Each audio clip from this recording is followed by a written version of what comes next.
Alright, hey gamers, Muckluck here. Today is Thursday, November 14th. We've got a bit of Guild Wars 2 news. Guild Wars 2 released a blog post as well as some YouTube videos. The blog is titled Raids Return to Guild Wars 2 Next Week.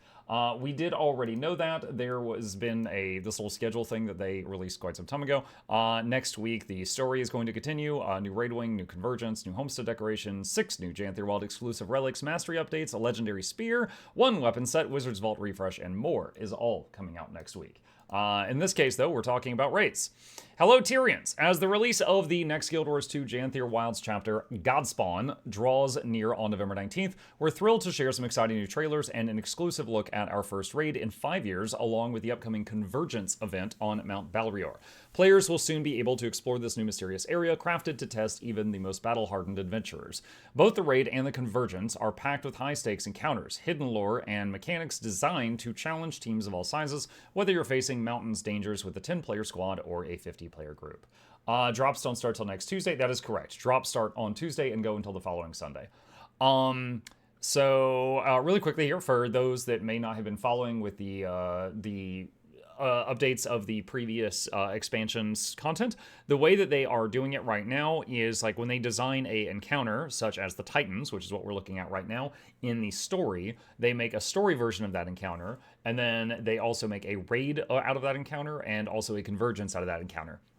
So you will encounter these same beings in the single-player story. You'll fight them, a much tougher version of them in a 10-man raid, and a much tougher version, but also simpler because, you know, it's hard to wrangle 50 people. A simpler version in the 50-man convergence.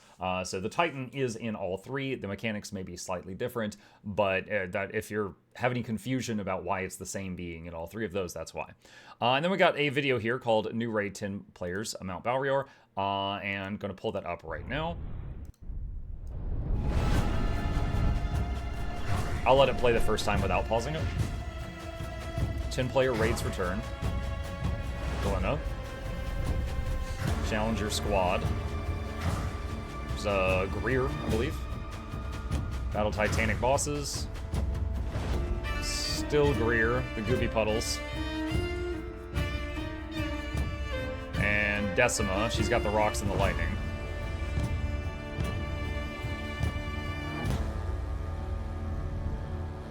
And that's it. Okay, half the video is the outro. Okay, so this is all the stuff coming soon. Raiding Convergence, Legendary Weapon, Story Continues, New Homesteading Mastery, New Homestead Decorations and Wizard's Vault Refresh, New Collections of Relics, more achievements and rewards. Real quick, going back through it, you know, we've got what is probably the entrance portal to the raid. This is them just inside. So it looks like a very large outdoor area, but it's in an instanced version. Then we've got Glenna here, who is, of course, our companion through many of the previous raids. If any of you have never done raids before, Glenna is an NPC that is with you through a lot of them, so she has been a recurring character in the raid scene. Challenger squad, and then we've got footage here of Greer, who we have fought both in the story and in the Janthier Century meta, or, you know, world boss, if you want to call it that, because it's not much of a meta. Them charging up on Greer, you know, him making puddles and shooting projectiles everywhere. It looks really cool. You know, his whole thing is, like, if you get hit by this stuff, it corrupts your boons, so you want to try to not get hit. And then we've got Decima here. We've got, you know, expanding rings, shockwaves. We got different arrows. I noticed that there's one that's green, so probably have the raid stack in that, and then red ones. So I guess if these are locked on players, they need to run those out. So some kind of, you know, big mechanic going off here. So you've got probably a few seconds to get into the right spot before whatever this is goes off. So that's just like a tiny little sneak peek at the upcoming mechanics. And then we've got these like laser walls all over the place that probably just hurt if you touch them, so don't touch those. Raiding inside Mount Balrior. To enter Mount Balrior, gather your team and travel to either the Lion's Arch Aerodrome or Janthier Century, where a portal will transport you to the heights of the mountain fortress, awaiting within its treacherous path brimming with enemies. Mount Balrior is structured with 3 main bosses and additional encounters, with each section designed to test your coordination and adaptability. Exploration will also play a key role for those looking to delve into the raid's lore. You'll be teaming up once again with the Dermond Priory's expert scholar Glenna and comparing notes about what has been occurring in the region. We got a cool shot here of Greer just doing some kind of like nova of corruption all over the place. And we got Greer and Decima evolved mechanics fiercer than ever. Not really Not really surprised that, those new mechanics. It would probably be considered by many to be kind of dull if the fight was exactly the same as it was during the meta. Prepare to face a whole new level of intensity as Greer and Decima return with their differing combat styles, and while each boss will create its own set of challenges, we have designed the normal mode of the raid to allow pickup groups and more casual raiders a chance at success. Greer's relentless chaotic attacks are back in force, demanding sharp reflexes and adaptability, while Decima's highly structured mechanics require meticulous planning and coordination to overcome. Their signature moves and visual cues will feel similar, but don't be fooled, each ability has been reimagined, layered with new complexities that will keep your team on its toes. And of course, the Titans aren't finished surprising you yet. Greer and Decima have a few entirely new tricks to ensure a very challenging experience. And to make matters more dire, Greer and Decima won't be alone for long. For those seeking the ultimate test, a future update will introduce a challenge mode for all of the bosses and a legendary mode for the final boss. These modes escalate the difficulty for thrill seekers and top-tier raiders alike. The final boss's legendary mode will demand unparalleled skill, offering a race at world first completion. So once again, to just explain this in a way that everyone can be on board with what we're talking about, the normal mode is going to probably be considered kind of easy. Like if on day one, the expert raiders will probably blast through normal and probably be like, oh okay, that's it. Challenge mode will be much more challenging, and then legendary mode, which was made due to a mistake with legendary Ceres, is going to be the type of thing that the top like 1% or less of the players do. And this is where the system that they have set up kind of shows what a nice idea it was, because like if they make an entire raid that hardly anyone does, that's a lot of development time and there's not much payout for that. But if they make a boss like Greer and Decima and they use that boss in the story and in the raid and Convergence, and then there's the challenge mode and legendary raid, which is the same boss, but probably the health and the damage are turned up, as well as a few new mechanics, that doesn't take as much development time, and yet it also appeals to another chunk of the player base. Like I myself don't really have any intention to do the legendary thing, but I think it's really cool that they could show it off. Like we got a lot of outside eyes on the game when Snow Crows and Mighty Teapot's community and many others were doing the race for legendary Ceres World First. Like we had a lot of outside eyes from other MMOs look at the game like, oh shoot, they got some serious content, because that appeals to some people. So I think it's cool. As someone who doesn't care about that content, I think it's cool that they found a way to minimize development time for it and still find a way to appeal to those folks. So that's my thoughts on that. So that's coming out. Then we've got another video here for Convergences, and I've already opened that up in another tab. It says new Convergence preview, Mount Balrior. Okay, so same region, but 50 people now. Ascend Mount Balrior with 50 players. Okay, so we can use mounts in there. Lots of trash mobs. Endure dynamically shifting obstacles.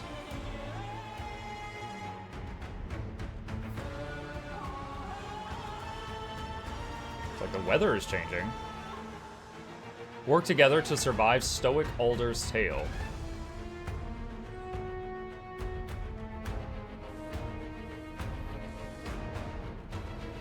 So the Stoic Alder thing, they talked about with the other blog they did the other day that I did a video on already. They spoke about how he's kind of telling the tale as if this has already happened, and sometimes he says things a little differently, which to me made me think of fractals, because you could do the same fractal and then do it another day, and it could be a little different because of the instabilities. So perhaps with this one, they're adding something similar to instabilities where it changes slightly each day. Like one day there was like meteor rain from the mountain, and then there's like fireballs to dodge or something. I don't know exactly how they're going to incorporate it, but that's what I think of based on what I know so far.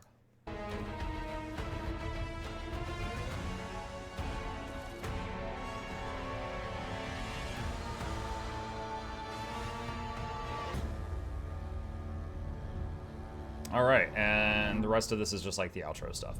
Okay, so pretty much the same as the raid, but there's it's designed for 50 people. There's some other events. There's people like pulling supply lines up here. There appears to be like a defend this thing that's like pulsing on the ground, whatever this is. They show that the story can be slightly different with the different seasons, and Stoic Alder stuff. He is going to change the tail slightly. We've got some kind of special mechanic going on here that I've not seen before. Yeah, and then beyond that, we've seen Decima and Greer.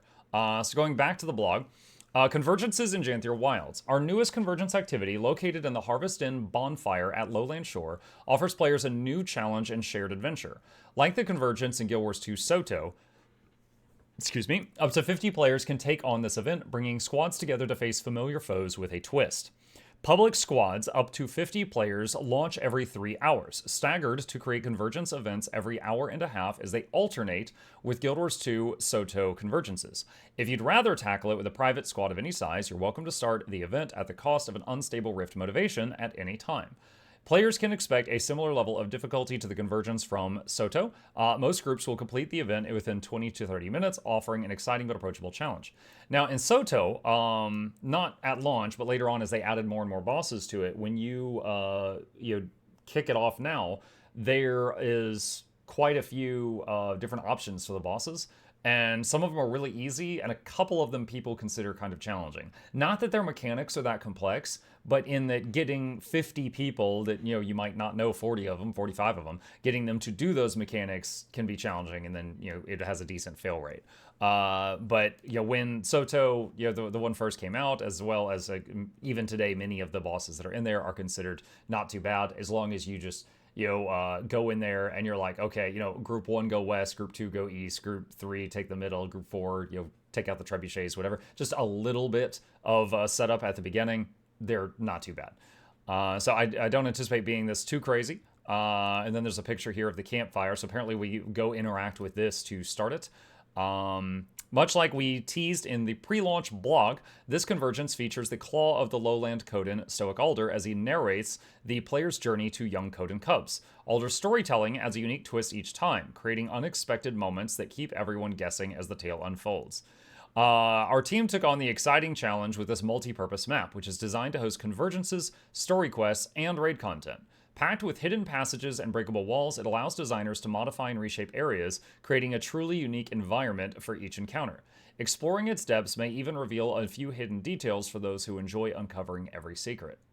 That reminds me of a type of game level creation I've seen before. So in many games where they try to make it different each time, let's say like the age-old Diablo games, like the old, like D1 Diablo, the dungeons would have tiles, and it would use these tile sets, and it would like change the design each time. On the flip side, there's other games such as Grim Dawn, where it's like the city is this shape, the end, but each time you play it, this road or this road will be blocked by like a wreckage, or this road or this road will be collapsed because a building fell over. So the pathways you have to take through it are slightly different. The general layout of the city is the same, but you can't always get through the city in the same fashion because a car will be crashed here and blocking this road, or a building will be collapsed here and blocking that road, etc. And that the second example I gave there appears to be what they're doing here for this area, and I think that's kind of cool. Actually, I believe they do that in the which fractal is it? Sorry, the fractal where you turn into a char and you fight Dulphy. In the middle third of that fractal, they use that technique with the sandbag walls to block off certain roads to change the path you have to take each day. So seems like they're reusing that mechanic. Urban Battleground, thank you. Familiar faces, new challenges. In the release of Godspawn, players who take part in the new Convergence will confront Decima and Greer, with the final boss joining in 2 future updates to expand the variety and keep players on their toes. Do we have... Hold on, this is the calendar we had here. Let's see. Convergence, raid mode, Convergence... I guess Convergence challenge mode? Is that what they're talking about there? The 4th update? Which would be the 9-month update. For those who have battled Greer and Decima in raids, you'll recognize some of their attacks in the new Convergence, although they've been tailored for the 50-player experience. Built specifically for Convergence encounters, these bosses will have distinct strategies and adapted abilities. Each boss will provide its own unique challenge and surprises throughout the Convergence, and you'll need to work together to come out victorious. Things are going to get wild next week when Guild Wars 2 Janthier Wild's Godspawn releases. We'll leave you today with some fun facts about the bosses you'll be facing. Do you have what it takes to confront these titanic foes? And first off, we have got Greer, the Blightbringer. Spheres of Influence, spreading rot and decay. Boon Corruption, which is his most known for thing. Blight. He likes draining bloodstones, competing with Decima, and ruining picnics. Really? Decima, the Storm Singer. Spheres of Influence, has igneous conduits, thunderstorms, deadly beams. Likes collecting rocks, mocking Greer, and smashing bugs. So she works in Q&A. Nice. And last up is Ura, the Steam Shrieker. Spheres of Influence, geysers, rage, and flesh-melting steam. Likes the god spawn, worship, and ascendancy. Okay. Well, that is what we have so far. That is all the new stuff I know about for today. Just to double check here, I'm going to go to the Guild Wars 2 YouTubes, just see if there was any other videos that were not in that blog post. There is the new one from Epic. You know, I have been considering doing a thing on this, so I'm just going to pack it into this video. Guild Wars 2 is launching on Epic. Now, if for anyone who already is playing it on Steam or standalone client, probably not going to care about the ability to play it on Epic, but just know it's another influx of players. There is a group of people that when they're bored, they go to Epic and they browse the free games because they like me eat ramen for a living, and they see what's there. And now Guild Wars 2 is there, so this will mean another influx of new players. However, the cool thing about that is while they were doing this, they made a new trailer for it, and I think it's one of their better trailers. Unironically. So, I'm going to show that right now.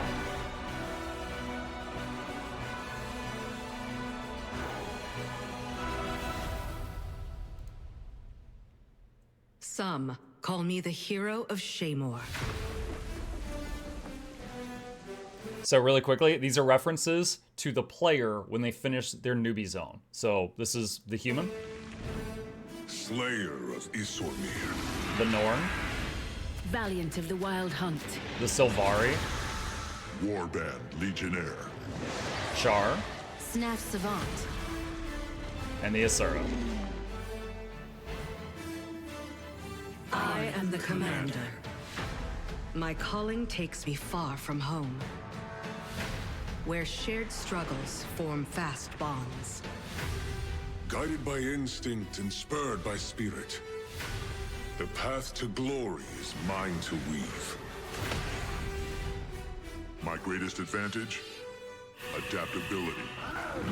Their greatest weakness? Me.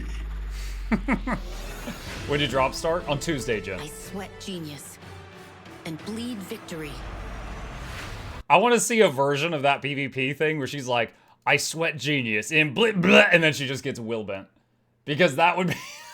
That's accurate for PvP right now. Just freaking, just mid-sentence of PvP, Willbender. Nurture bonds and erode evil. My story. My story. My story. My story is yours.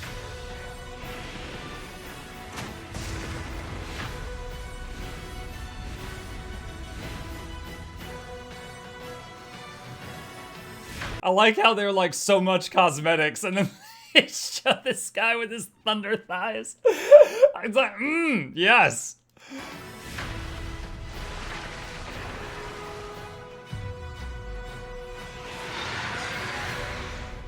Oh my gosh, they show Zaitan in the trailer, spoilers. Anyway, yeah, so I mean, there's no really new information there, but I'm just plugging it because I think that's a really good trailer. Like, I feel like I can say I have some experience making trailers for the game. My biggest claim to fame still of all the thousands of videos I've made was why play Guild Wars 2 explaining the appeal. And that video, because I made it and then years later remade it with updating a few things, that combined has like 700,000 views between the two of them. And so like I feel like I'm a decent judge on, yes, this can sell the game, or no, this was stupid. And there's been a few times, like, dude, I love ArenaNet. I love the company. I know some of the people there. There's been times where some of their ads, I've just been like, you should not have spent money making this. I think this is good. I think this was good. So I'm just plugging it, positive reinforcement. You're giving them the carrot and not the stick. I think they did a good job here with this trailer, and it's up on their YouTube channel, which is how I just remembered about this. But in any case, back to getting on topic. Yeah, the raid's coming out. Convergence is coming out. Just another plug for anyone who didn't see the previous video. Twitch drops are starting this coming Tuesday and going until the following Sunday. Many creators like me are going to be streaming it like crazy because it's great for business, and also there's new content to play. I'll be streaming it, my normal schedule, all through that entire time period. But on Tuesday specifically, I will be streaming the entire day. I'm just going to be doing like a 12-hour stream with a few breaks for food. Going to be going through the new story because I don't want to go into the raid and not know how we got there. So I'm going to do the story first. Occasionally do some breaks to do some giveaways, stuff like that. So if any of you want to stop by and just hang out or just mooch the drops, that's great. And if you prefer to watch another creator, hey, you know that the drops are going on. I respect that. That's totally fine. We all have different taste. But that is all the news that I think I have for today. If you got anything else, put any questions, problems, thoughts, concerns, put it in the comment section down below, and I'll fight you there.